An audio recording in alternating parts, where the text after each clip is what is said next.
रेत पर चलते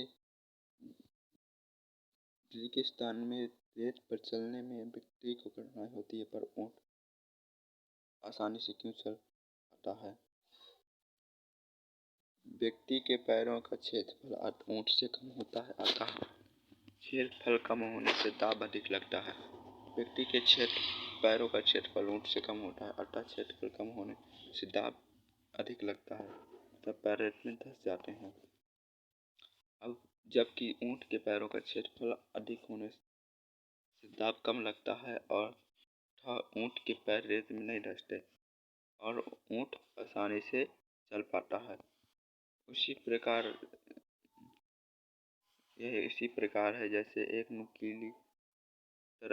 कील नुकीली तरफ से आसानी से लकड़ी में घुस जाती है, जबकि उल्टी ठोकने पर नहीं घुसती। दाब एक और होता है। व्यक्ति के पैरों का क्षेत्रफल ऊँट से कम होता है, अतः क्षेत्रफल कम होने से दाब अधिक लगता है तथा पैर रेत में धंस जाते हैं। जबकि ऊँट के पैरों का क्षेत्रफल अधिक होने से दाब कम लगता है तथा ऊँट पैर रेत में नहीं धंसते और ऊँट रेत में आसानी से चल पाता है। यह इसी प्रकार है जैसे एक कील नुकीली तरफ से आसानी से लकड़ी में घुस जाती है, जबकि उल्टी ठोकने पर नहीं घुसती।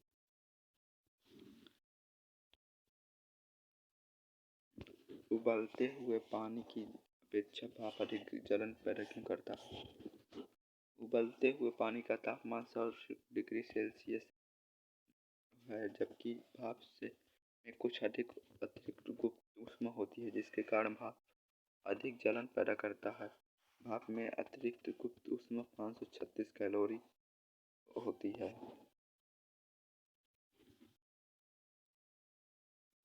उबलता हुआ पानी अधिक जलन पैदा करता है क्योंकि उबलते हुए पानी का तापमान 100 डिग्री सेल्सियस होता है, जबकि भाप में कुछ अतिरिक्त गुप्त ऊष्मा होती है, जिसके कारण भाप अधिक जलन पैदा करती है।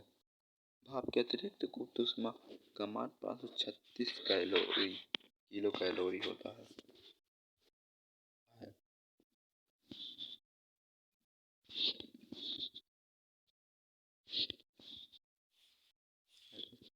अब 0 डिग्री सेंटीग्रेड वाली बर्फ 0 डिग्री सेंटीग्रेड वाले पानी की तुलना में अधिक ठंडी क्यों होती है? जो बर्फ होती है वो पानी की अपेक्षा ठंडी क्यों होती है?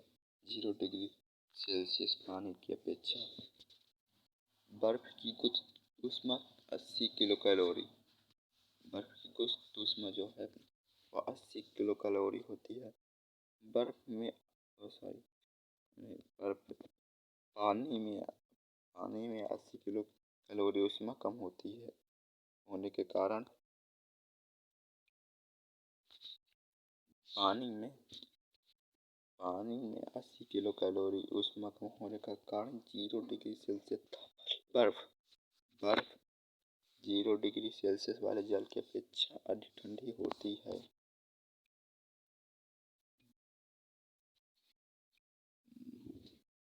अगला प्रश्न, रॉकेट की ऊपरी भाग शंक्वाकार क्यों बनाया जाता है?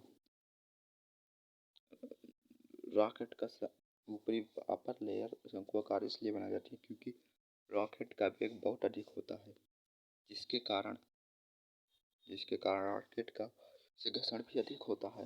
वेग अधिक होने पर घर्षण भी अधिक होगा वायु के साथ तथा वायुमंडल के प्रतिरोध को कम करने तो इसमें प्रतिरोध भी लगेगा, तो उसको कम करने तथा वायुमंडल के घर्षण से जल का नष्ट होने से बचाने के लिए घर्षण के कारण जलकर रॉकेट का ऊपरी भाग शंक्वाकार बनाया जाता है।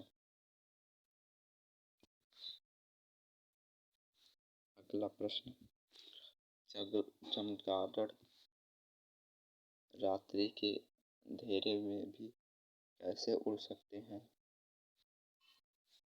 चमगादड़ रात्रि के अंधेरे में चमगादड़ रात्रि में पराश्रव ध्वनि उत्पन्न करके एक निश्चित दिशा में उड़ते हैं। यदि उनके उड़ने की दिशा में अवरोध है तो वो अवरोध में यह पराश्रव ध्वनि टकराकर लौटेगी। टकराकर लौटने वाली इस पराश्रव ध्वनि को चमगादड़ सुनते हैं, जिससे उन्हें पता चलता है कि आगे अवरोध है। इस प्रकार अवरोध का पता चलने पर वो अपनी गति की दिशा बदल लेते हैं। इस प्रकार चमगादड़ रात्रि के अंधेरे में भी उड़ सकते हैं। चमगादड़ के रात्रि का उड़ने का प्रमुख कारण है पराश्रव ध्वनि का उत्पन्न होना, जिससे वो एक निश्चित दिशा में उड़ते हैं।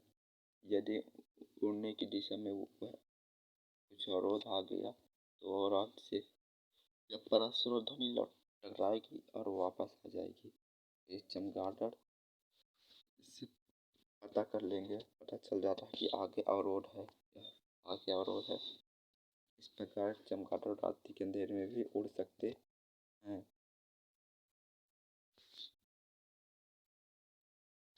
अगला प्रश्न है,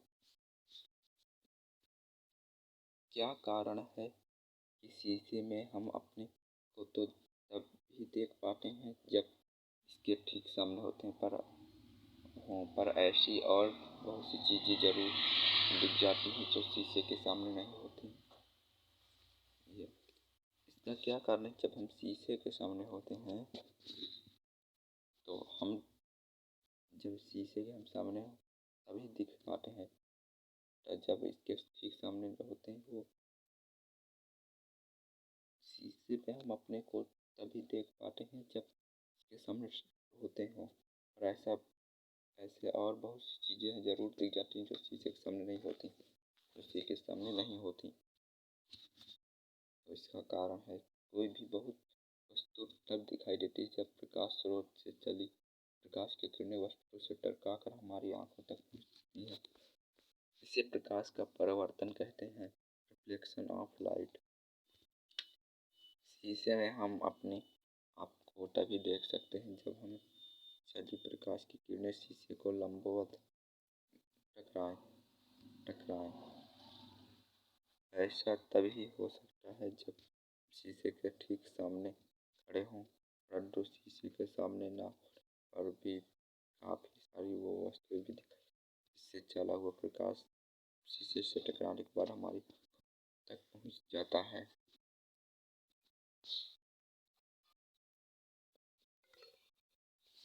जाता है। कोई भी वस्तु जब दिखाई देती है जब प्रकाश स्रोत से चली प्रकाश की किरणें वस्तु से टकराकर हमारी आंखों तक पहुंचती हैं। इसे प्रकाश का रिफ्लेक्शन ऑफ लाइट कहते हैं। शीशे में हम अपने आप को तभी देख सकते हैं जब हमसे चली प्रकाश की किरणें शीशे पर लंबवत टकराएं। ऐसा तभी हो सकता है जब शीशे के सामने खड़े हों, तब प्रकाश की किरणें हमसे लंबवत टकराएं और हमारी आंखों पर चमके। परंतु शीशे के सामने न होने से भी काफ़ी और सारी वो वस्तुएं भी दिखाई देती हैं जिनसे चला हुआ प्रकाश शीशे से टकराने के बाद हमारी आंखों तक पहुंच जाता है।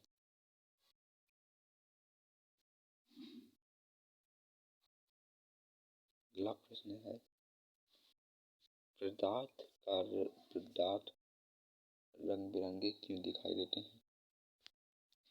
जब प्रकाश की किरणें किसी रंगीन वस्तु पर गिरती हैं तो रंगीन वस्तु उस रंग के प्रकाश को जिस रंग की वह वस्तु है छोड़कर सारे रंग का अवशोषण कर लेती है।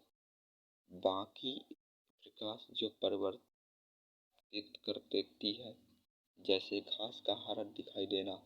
घास हरे रंग के प्रकाश को परिवर्तित कर देता है, बाकी प्रकाश को अवशोषित कर लेती है। यही कारण है कि वस्तु जिस रंग के प्रकाश को परिवर्तित करती है वही रंग हमें वस्तु का दिखाई देता है। जो वस्तुएं सभी रंगों को अवशोषित करती हैं वो काली दिखाई देती हैं। जो वस्तुएं सभी रंगों को परिवर्तित करती हैं वो सफ़ेद दिखाई देती हैं, क्योंकि प्रकाश के श्वेत रंग में सभी 7 रंग विद्यमान होते हैं। पदार्थ के रंग बिरंगे दिखने का प्रमुख कारण है कि जब प्रकाश की किरणें किसी रंगीन वस्तु पर गिरती हैं तो रंगीन वस्तु उस रंग के प्रकाश को, जिस रंग की वह वस्तु है, छोड़कर सारे रंग का अवशोषण कर लेती है, बाकी प्रकाश को परिवर्तित कर देती है। जैसे घास का हरा दिखना, घास हरे रंग के प्रकाश को परिवर्तित कर देती है, बाकी प्रकाश को अवशोषित कर देती है। इस कारण की वस्तु जिस रंग के प्रकाश को परिवर्तित करती है वही रंग हमें वस्तु का दिखाई देता है। जो वस्तु सभी रंगों को अवशोषित करती है वो काली दिखाई देती है, तथा जो वस्तुएं सभी रंगों को परिवर्तित करती हैं वो सफेद दिखाई देती है, क्योंकि इस प्रकाश के श्वेत रंगों में सभी 7 रंग विद्यमान होते हैं।